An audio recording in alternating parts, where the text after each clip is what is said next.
Hey everyone, it is time for another episode of the Monday Mr. Money Mustache Motivation. If you're not familiar, Mr. Money Mustache is hugely popular in the financial independence retire early space. He's been blogging for a long time, and on Mondays I like to share an article with y'all. That way we can react and discuss in the comment section down below. The article I'm reading today is from April 12th, 2012. This one is titled Early Retirement, It's Not as Risky as You Think. As always, I will link to this article down in the description box below if you'd like to check it out. Check out more of his website and see what else he has to say on the FIRE topic. If you're new here, don't forget to like down below and subscribe to my channel for more content like this. And at the end of this video, I will link to all of the other Mr. Money Mustache episodes that I've done as well. So we'll jump into this one. Breaking news. Mr. Money Mustache has just made another one of those online road trips, this time to the home of the financial samurai. I wrote a guest posting there in response to a little battle that had been brewing between the samurai and myself. The goal was to set the record straight about how the Mustache family survived the 2008-2009 great financial crash without having our retirement savings destroyed. Critical to my point was the fact that while U.S. stock prices dropped about 52% during that period, the dividend payments made by those same companies only dropped by 21% and then rapidly recovered. Similarly, while house prices were cut by 10 to 30% in my own city, rental rates actually increased. In other words, early retirees don't need to worry about stock market crashes unless they are stock speculators. Here's the post as I originally wrote it to appear on his site. Early retirement, it's not as risky as you think. Like you, I've been inspired by the teachings of the financial samurai for some time now. I enjoy his constantly bullish take on life, his flame-breathing enthusiasm for hard work, and his interesting tales involving large sums of money and rental houses. But there's one place we seem to disagree, and that's in the area of early retirement. For those that don't know me, I'm a big proponent of that lifestyle, and I write about it frequently on my own blog. My wife and I quit our own cushy corporate jobs over 6 years ago in order to raise our little kid, and we haven't looked back since then. The samurai, on the other hand, occasionally likes to poke fun at the idea of early retirement. I've collected a few quotes from him on the matter. Let's be honest, writing about retiring in your 20s and 30s is a gimmick. Apparently, there are people in this world who actually work 40 hours a week or less and complain why they can't get ahead. I love to work, and the ideal amount is 2 to 4 hours. I think if everybody were able to work less hours a day, they'd probably love their jobs that much more and last that much longer too. On top of that, I've seen the samurai speculate that several $1 million in net worth would be required to retire, and I've read the case studies on this site suggesting that people might not want to walk away from their $250,000 jobs even after they've been working them for 16 years. That's cool, I always say, to each his own. The MFUMB family is still happy with our own early retirement, and the party goes on. But recently there have been some challenges thrown down between our two camps. Financial Samurai has been popping up around the web saying things like, the best thing about Mr. Money Mustache is how he was able to show his investment gains even during the 2008 meltdown. He should be a hedge fund manager. I know a friendly ribbing when I see it, and I think the Samurai is really challenging me to answer this question. How can you retire at age 30 with a family on less than $1 million and still live a good life and even survive gigantic financial turmoil like we've seen? So here's the answer, very easily. To illustrate, allow me to tell you this little story. I didn't know much about retirement when I set out to become financially independent. I was only 21 years old when I got started, and I hadn't yet learned about retirement planning, savings rates, or even the basics of stock investing. The only things I understood were how to earn more money working hard at my job, and how to spend less than I earned buying less stuff than my friends did. As time went on, I learned more things. I read about 100 books on economics, finance, and investing over the years. I learned how to renovate my own house and take care of my own cars. I even read about health and fitness, nutrition, and cooking. I got married, and my wife learned a bunch of skills too. In addition to her main job in software project management, she got her real estate license and became a badass web developer. We moved to the US together and learned about the new culture in this great and business-friendly country. Most importantly, we had plenty of fun and met lots of people in our new hometown, people with many additional skills that were happy to share them. As the years passed, the habit of stashing away cash and the new skills started to mix in interesting ways. I was able to move from my first house, which I had renovated from a 1978 junk pile, into something trendy and modern, and rent it out at a profit. This paid our mortgage on a second house, which I also renovated. The hobbies of fitness and biking paid off in the forms of being able to share one older car instead of 2 newer ones, saving thousands per year. The savings could then be profitably invested in stocks due to the better investment knowledge. Weird synergies like these continued.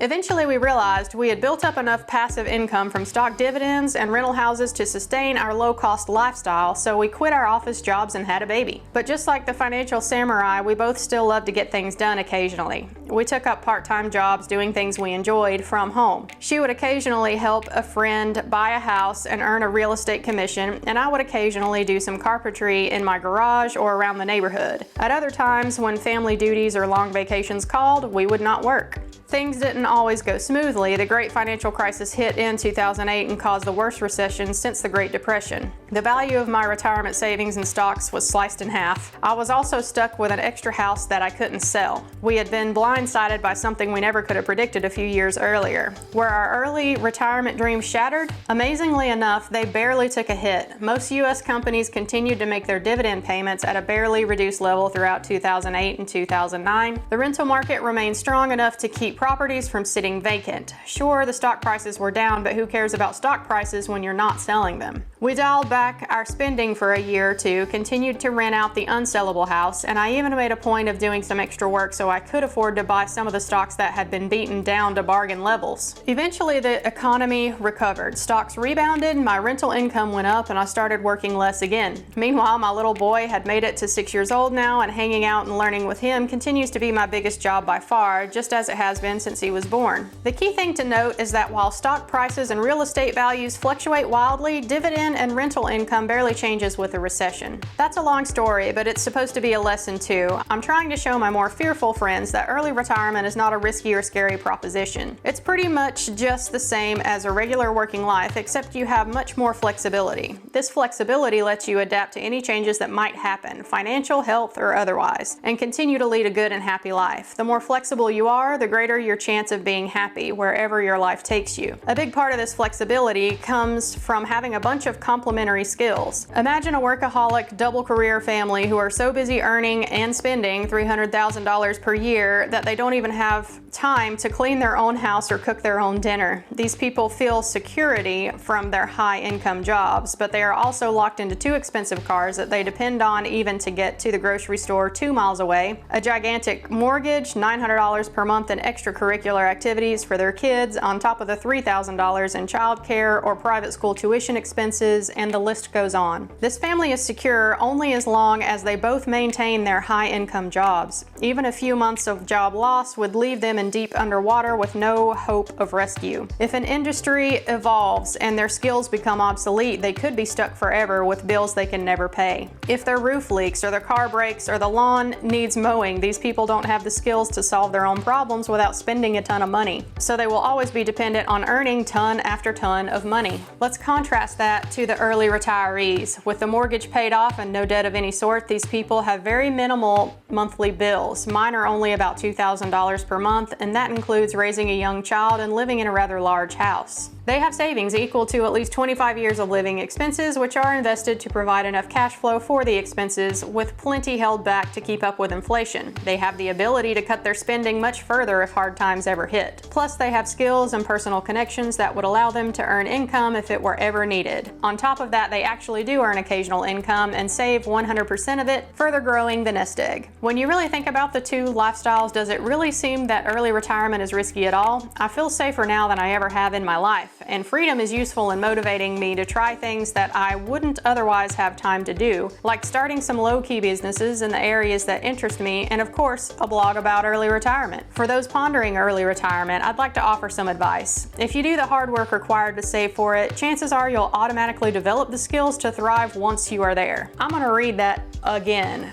for the people in the back.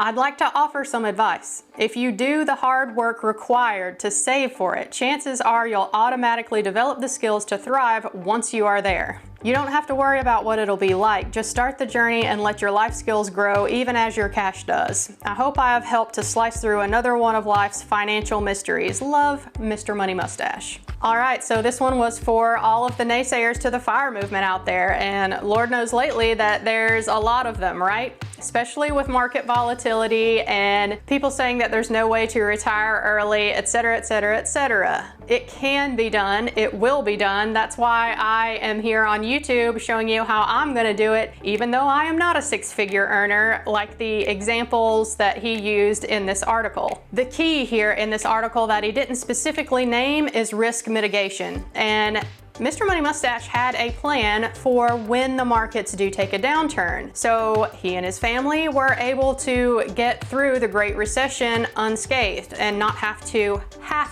go back to work. They did projects that they wanted to do. So if you are in the FIRE camp, like I am, risk mitigation is something that you have got to plan out for yourself. Now, for me, I'm not a carpenter, I don't sell real estate, and I really don't plan on doing paid work after I early retire. So my risk mitigation safety margin that I plan on utilizing is not abiding by the 4% safe withdrawal rate rule of thumb. I plan on utilizing a 3.5%, maybe less withdrawal rate. I am also saving more money than what I really need as far as my FIRE number calculation turned out. In fact, I'm saving near double what I need to early retire according to that calculation, just because what if? Also, I plan on going into early retirement mortgage free. Some people do retire early still owing on their mortgage, and it can be done for sure. You just have to calculate that into your FIRE number. Me personally though, I would rather not have a mortgage because that tends to be your largest bill every month, and I think that the flexibility that not having a mortgage payment allows you in your budget from month to month would help if you are ever in a situation where you've got a mortgage payment to pay, you need to withdraw from your portfolio, but the markets are down a ton and you don't want to sell at the bottom. So those are just some of the ways that I am planning on mitigating my risk whenever I do retire early so that I don't have to go back to work. A thing that crosses my mind fairly often is that me doing ultrasound like I do for my career, that's not a career that you could just easily walk away from and then decide 10 years later, oh, I need to go back to work, let me go back and do my job. You know, you need to stay abreast and current with the technology. So that is why I really want to lean heavily on a risk mitigation strategy for my FIRE strategy. Let me know down below in the comments section, what are your worries about retiring early if you're in the FIRE camp? Do you ever plan on retiring early, or is just reaching financial independence one of your goals? I'd love to hear from you down below. I'll see y'all next week for the next episode of the Monday Mr. Money Mustache Motivation. Bye guys.